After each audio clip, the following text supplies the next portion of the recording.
자, 안디옥 독서 모임 성도의 공동생활 9번째 시간이에요. 벌써 우리가 9번째 시간이 됐습니다. 우리 이 책 다 마친 거예요. 오늘이 마지막 내용이거든요. 네. 다음 주에는 우리 나눴던 얘기들 가지고 서로 다시 한번 나누고, 우리 보네포 목사님이 작사하신 찬양 뭐였죠? 맞습니다. 선한 능력으로 다시 찬양하는 시간 가지려고 해요. 자, 오늘 9번째 시간은요, 이 말이 참 중요합니다. 죄를 숨기는 사람은 죄 가운데 홀로 남는다 예요. 오늘 우리가 읽고 나누는 부분은 이 책에서 가장 중요하면서도 비밀스러운 부분인데요. 왜냐하면 보네포 목사님은 이렇게 말하기 때문이에요. 죄를 숨기는 사람은 죄 가운데 홀로 남는다 라고 말이에요.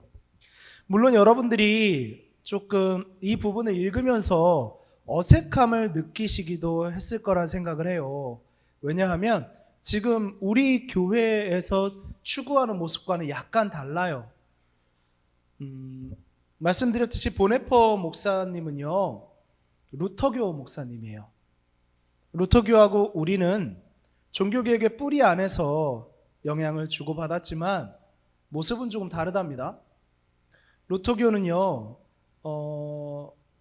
서로 이렇게 죄를 고백하는 것, 성도들끼리 서로 그런 것들을요 권장하고 중요한 것으로 여겨요. 맞습니다. 좋은 의미가 있습니다. 그러나 우리는 루터교회처럼, 보네포 목사님처럼 그것을 그렇게 중요하게 권장하고 실천하도록 하지는 않죠. 오늘은 그래서 죄 고백이라는 것에 시선을 맞추어서 여러분에게 말씀드리려고 해요. 이런 죄 고백의 전통은 카톨릭이 굉장히 중요하게 여기죠. 거기서는 사제에게 그래서 고해성사라는 것을 하지요. 그렇습니다. 되려 우리는 좀 이런 죄의 고백이 교회 안의 형식으로는 약하지 않나라는 생각을 해봅니다. 우리는 이 죄의 고백을 하나님 앞에서, 십자가 앞에서 우리가 주께 죄의 고백을 하는 것으로 많이 이야기를 하죠. 그래서 보여지거나 들리지는 않는 경우가 많답니다. 죄를 숨기는 사람은 죄 가운데 홀로 남는다. 많은 신자들이 교회에 오지만 사실 죄를 숨긴 채 살아가죠. 겉으로는 괜찮아 보입니다. 믿음도 있는 것 같고 예배도 잘 드리고 봉사도 하고 말이에요. 그러나 그 속에서는 죄로 인한 부끄러움, 두려움, 혹은 죄에 중독된 자신의 상태, 이런 것들을 혼자 끙끙 끌어안고 살아가는 경우도 많이 있어요. 우리는 점검하기 원합니다. 혹시 우리의 모습이 그렇진 않을까요? 그래서 오늘 2장의 핵심 질문은 이거예요. 왜 우리는 죄를 고백하지 못할까요? 보네포 목사님은요, 이것을 이렇게 설명해요. 죄는 항상 우리를 고립시키기 원한다고 말이죠. 이것은 아주 중요한 통찰이에요. 죄의 본질은 숨는 것입니다. 이 죄의 본질은 성경의 첫 장면에서도 나타나거든요. 아담과 하와는 죄를 지은 뒤 무엇을 했나요? 숨었습니다. 죄는 항상 이렇게 작동합니다. 죄에서 숨음, 숨음에서 고립, 다시 고립은 죄는 또 숨게 만들지요. 죄를 지은 자는 숨어요. 그럼 당연히 고립되겠죠. 문제는 고립된 자는 더 죄에 취약해집니다. 비밀이 되거든요. 혼자만 있는 시간에 죄를 감당하지 못하거든요. 그래서 또 죄를 짓죠. 죄는 더 깊어지고 그 죄는 더 숨어버립니다. 저는 이것을 죄의 사이클이라고 이름을 붙여봤어요. 이렇게 죄의 사이클이 형성되고 우리는 거기서 벗어나지 못하고 있는지도 모릅니다. 그래서 죄는요, 죄라는 녀석은 우리를 숨게 만들어요. 이 사이클을 만들려고요. 사탄은 이 사이클을 굉장히 잘 알고 있지요. 그래서 우리를 숨게 만들어요. 하나님 앞에서 숨게 하고 사람들 앞에서는 가면을 쓰게 만들어요. 그래서 교회 안에서도 나는 괜찮은 사람이다, 나는 신앙이 좋은 사람이다, 나는 헌금 잘하는 사람이다, 나는 예배 잘 드리는 사람이다, 이런 가면을 쓰게 돼요. 하지만 보네퍼 목사님은 말합니다. 죄를 숨길수록 그 죄는 더욱 강해진다라고 말해요. 왜냐하면 숨는 자는요, 밝은 데 숨나요? 밝고 남들의 눈에 보이는 데 숨나요? 숨는 자는요, 반드시 어둠 속에 있기 마련이에요. 어둠은 죄의 속성이죠. 우리는 빛이 아니라 빛으로 나아와야 하는 존재인데, 빛이신 하나님께로 나아가야 하는데 숨는 자는 어둠 속에 머물러 있기를 원하게 됩니다. 우리는 종종 이런 착각을 합니다. 내가 괜찮은 신앙인이어야 하나님이 나를 사랑하실 것이다 라고 말이죠. 오늘 설교에서도 나누었죠. 하지만 복음은 완전히 반대로 말합니다. 우리는 죄인이기 때문에 은혜를 받습니다. 이 문장 보시겠어요? 한번 같이 읽을까요? 시작. 하나님은 우리가 죄인이기를 원하신다. 오해를 살 만한 말이죠. 제가 이 문장을 쓰면서도요, 굉장히 고민을 많이 했어요. 그런데 이 문장의 진짜 의미를 알면 자극적인 만큼 여러분 안에 깊이 새겨질 것을 기대하면서 PPT를 이렇게 만들어 봤어요. 오해하지 마세요. 이 말은요, 죄를 지으라는 뜻이 아니에요. 잘 생각해 보세요. 우리가 죄인이 아니라는 전제를 너무 많이 갖고 있어요. 기독교인은요, 그 전제가 바뀌어야 돼요. 죄인식에서 출발해야 되거든요. 그런데 우리가 마치 어떤 중립의 영역에서 0이라는 숫자 위에 있고, 하나님께로 이만큼 착할 수도 있고 이만큼 죄를 지을 수도 있다고 생각해요. 그러니까 우리가 죄인으로 태어나지 않았는데 하나님이 우리가 죄인이기를 원하신다라고 하니까 하나님이 우리가 죄 짓기를 원하시나 보다, 이렇게 생각을 하죠. 아니잖아요, 여러분. 우리는 그냥 죄인이에요. 그렇다면 하나님은 우리가 죄인이기를 원하신다라는 뜻은 무슨 뜻이 될까요? 하나님은 우리 그대로 죄인이어도 우리를 사랑하시고 원하신다가 되는 겁니다. 오해가 잘 풀렸나요? 그러므로 우리는 하나님 앞에서 죄인임을 인정하는 사람이 돼야 해요. 하나님도 우리가 죄인이기를 원하시기 때문이에요. 죄인인 우리를 원하시기 때문에 우리는 그것을 인정하는 사람이 돼야 합니다. 이건 중요해요. 복음의 중심이기 때문이에요. 복음의 중심은 죄의 비참함과 하나님의 긍휼이에요. 한쪽이 무너지면 나머지가 설명되지 않는 관계예요. 죄의 비참함과 하나님의 긍휼이에요. 죄의 비참함을 알면 하나님의 긍휼을 바라볼 수밖에 없어요. 하나님의 긍휼을 제대로 알면 죄의 비참함을 알 수밖에 없어요. 어느 쪽도 무너질 수가 없어요. 이 둘이 만나야 복음이 되는 겁니다. 그렇다면 질문이 생기네요. 왜 우리는 죄를 그렇게도 고백하지 않을까요? 보네퍼 목사의 대답은 아주 단순해요. 우리가 죄를 고백하지 못하는 것은 우리가 교만하기 때문이라고 말합니다. 죄 고백은 사실 매우 어려운 일이에요. 왜냐하면 이것을 인정해야 하기 때문입니다. 나는 죄인이다. 나는 약하다. 나는 죄와의 싸움에서 반드시 진다. 그래서 나는 도움이 필요하다.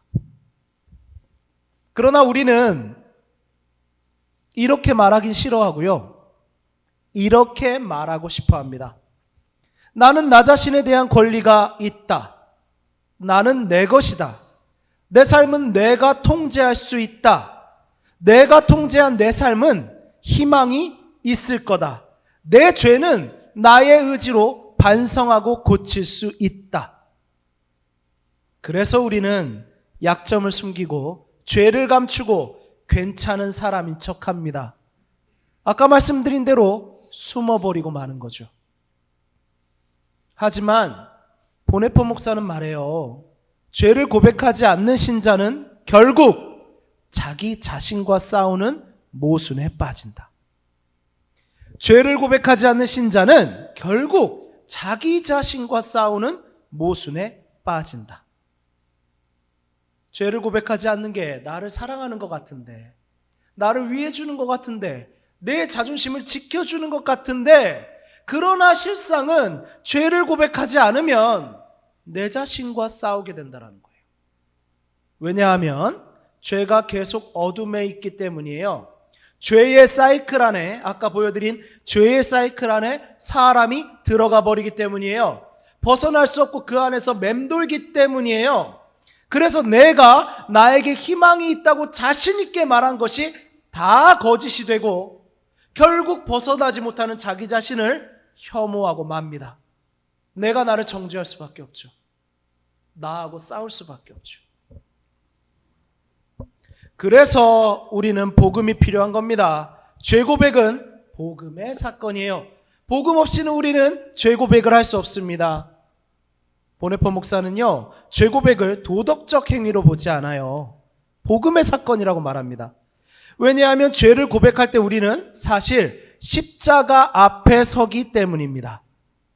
죄 고백은 이런 의미예요. 나는 나를 구원할 수가 없습니다. 라는 선언이에요. 그래서 우리는 십자가를 바라보게 됩니다. 십자가에서 우리의 죄를 다 감당하신 그리스도를 바라보며 죄인인 내가 그리스도와 함께 십자가에서 죽는 것을 인정하는 믿음으로 나아가는 겁니다. 다시 한번 할게요. 십자가에서 우리의 죄를 다 감당하신 그리스도를 바라보며 죄인인 내가, 죄를 이길 힘이 없는 내가 그리스도와 함께 십자가에서 죽었다. 그것을 인정하는 믿음으로 나아가는 겁니다. 그것을 인정하는 믿음으로 나아가면 그리스도의 부활과 함께 새로운 내가 태어나는 거예요. 아멘. 이것이 복음입니다. 죄인인 내가 죽고 구원받은 내가 살아나는 것입니다. 왜곡된 내가 죽고 지으신 대로 원래의 내가 살아나는 것입니다. 그래서 보네포 목사는 이렇게 말하죠. 죄를 고백하는 것은 옛사람이 죽는 순간이다. 그리고 그 자리에서 새 생명이 시작됩니다. 그래서 복음을 만나면 우리가 어린아이처럼 되는 것 같아요. 새로 태어났으니까요. 오, 저는 여러분보다 어릴 텐데 그러면. 귀엽죠?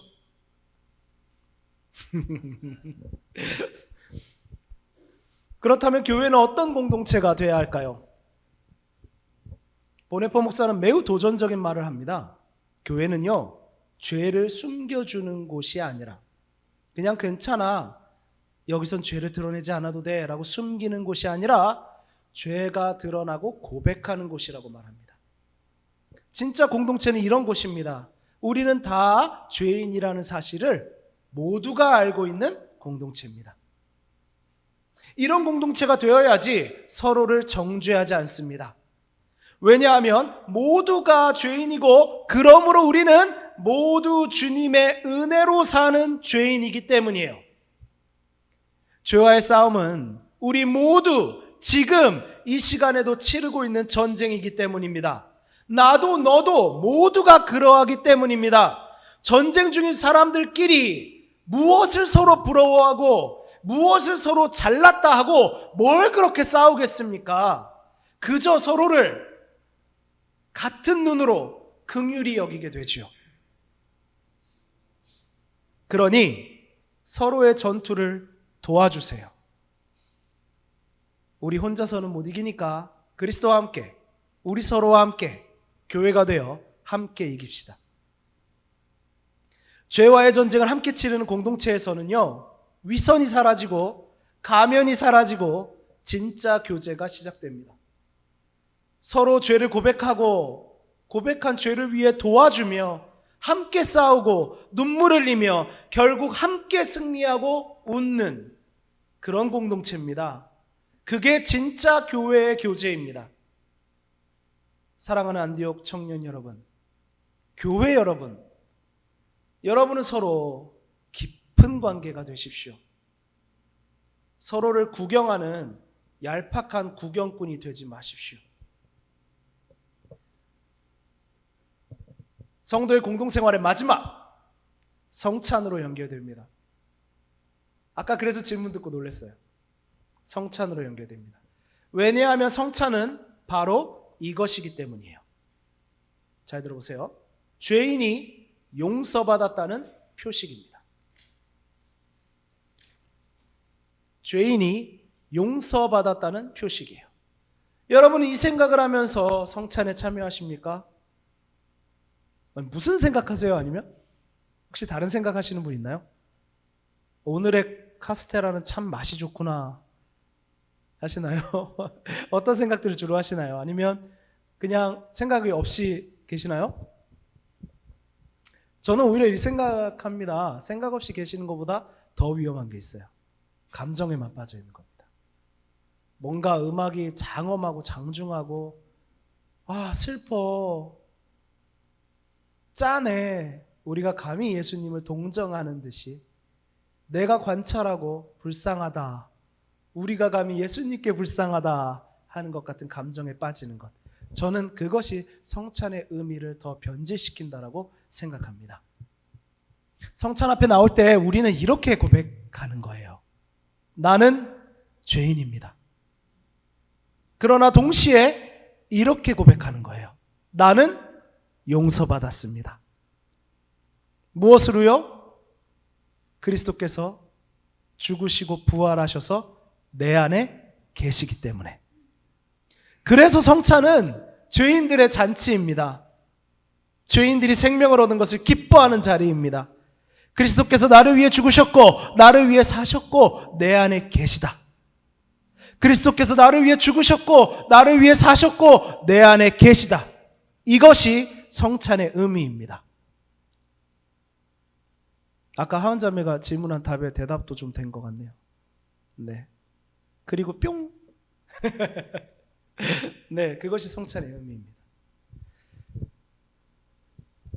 우리 이렇게 해봅시다. 오늘 본문이 말하는 메시지를 정리해 볼게요. 우리는 종종 좋은 신앙인이 되려고 합니다. 좋은 신앙인의 가면을 쓰려고 합니다.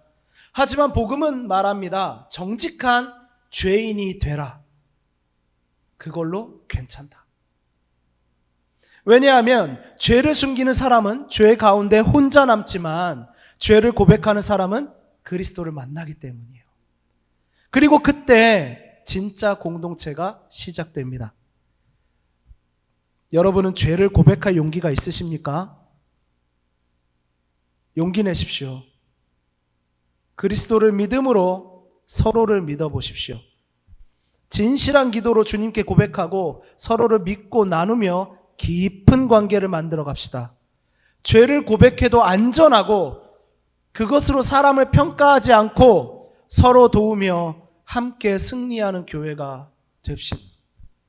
혹시 여러분이 교회에서 죄를 고백했다가 들켜버린 듯한 상황이 되고 그것으로 평가받은 기억이나 상처가 있습니까? 죄송합니다. 저도 함께 죄를 고백해도 안전하고 그것으로 사람을 평가하지 않고 서로 도우며 함께 승리하는 교회가 되려 애쓰겠습니다. 우리가 죄와의 싸움을 함께 싸우는 진짜 공동체가 되기를 주님의 이름으로 축복합니다. 아멘. 마쳤습니다.